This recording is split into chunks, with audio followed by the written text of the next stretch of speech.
Hey, welcome to One Word Suggestion. I'm your host, Aaron Thompson, and this week's word is tickles. For inspiration, can I please get a one-word suggestion? One word suggestion. One word suggestion. One word suggestion.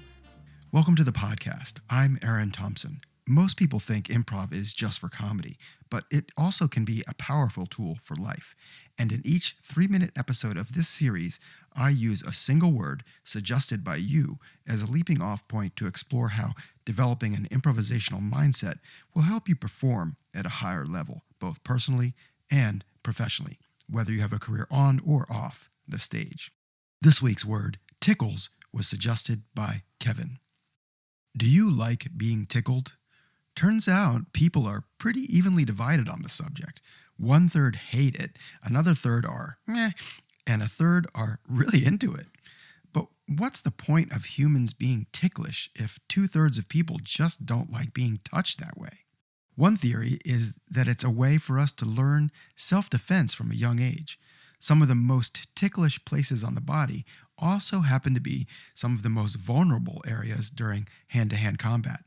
So ticklishness might confer an evolutionary advantage designed to help us protect our vital organs.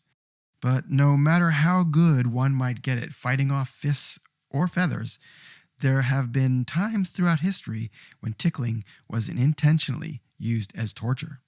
The Chinese reserved tickle torture as punishment for nobility since it left no marks and a victim could recover relatively easily and quickly.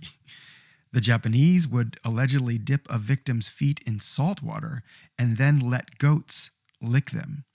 And the Nazis used goose feathers to tickle their unfortunate prisoners. Even my parents were tickle torturers. When I was a kid, they used to hold me down and tickle me as punishment.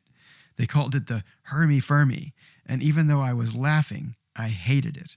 A spanking might have been preferred. For this reason, I got good at turning my ticklishness off, which at least one girlfriend has been less than impressed by. Why? Because aside from torture, tickles can be a playful, fun, and even sexy way to make a connection. Even if we don't want tickles, we do crave connection, not just in the bedroom, but everywhere. Perhaps most of all, where we spend most of our time, at work. I'm definitely not suggesting you go around tickling people at the office, but there are lots of little ways you can make a meaningful and even playful connection with your colleagues. The easiest way to start is not with a feather, but with your eyes, eye contact. Another one that can take more practice than you might think is listening. And a third is learning to laugh at your mistakes and embrace failure as an opportunity to move forward together with your team.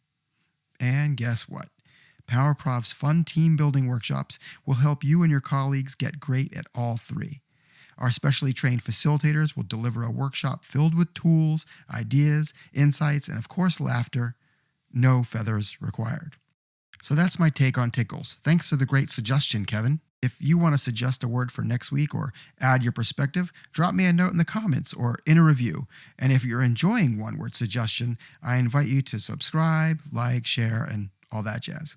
And in the meantime, if it tickles your fancy, my suggestion is to get yourself into an improv class or book a corporate training workshop for your team. You can learn all about PowerProv's programs at powerprov.com. Thanks for listening. One Word Suggestion is brought to you by PowerProv. Please visit us at powerprov.com for more info.